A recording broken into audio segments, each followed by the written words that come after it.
And over the past week, close coordination among federal, state, and local officials, sharing information, moving swiftly to track down leads, has been critical to this effort.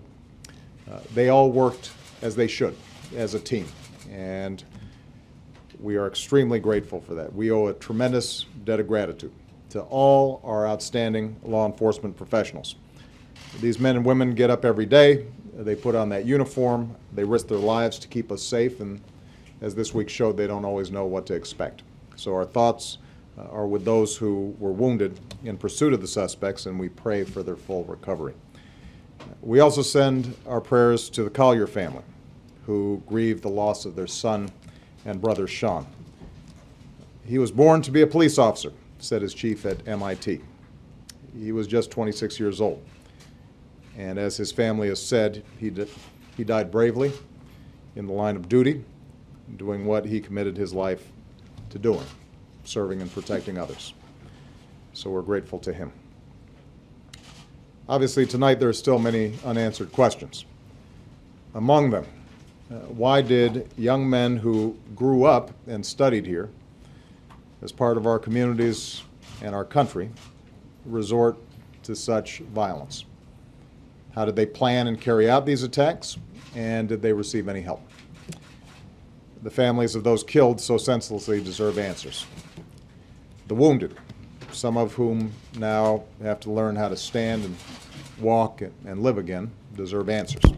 And so I've instructed the FBI and the Department of Homeland Security and our intelligence community to continue to deploy all the necessary resources to support the investigation, to collect intelligence, and to protect our citizens.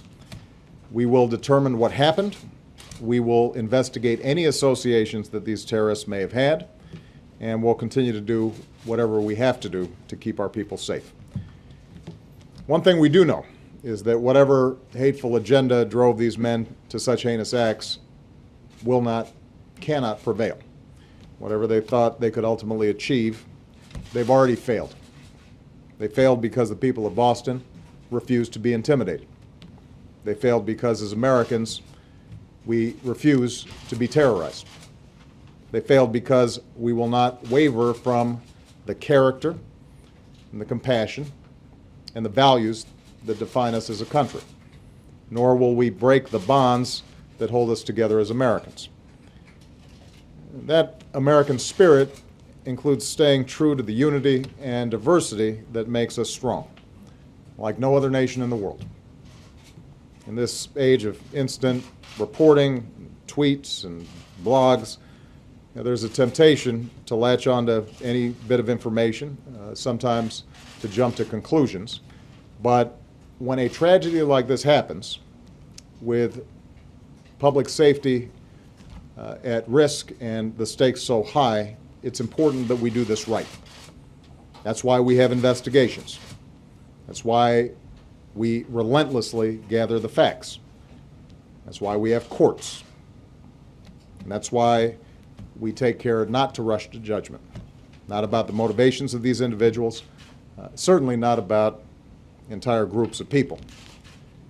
After all, one of the things that makes America the greatest nation on earth, but also one of the things that makes Boston such a great city, is that we welcome people from all around the world, people of every faith, every ethnicity, from every corner of the globe. So as we continue to learn more about why and how this tragedy happened, let's make sure that we sustain that spirit. Tonight we think of all the wounded still struggling to recover. Certainly we think of Crystal Campbell. We think of Lingsu Liu. We think of little Martin Richard. Their lives reflected all the diversity and beauty of our country, and they were sharing a great American experience together.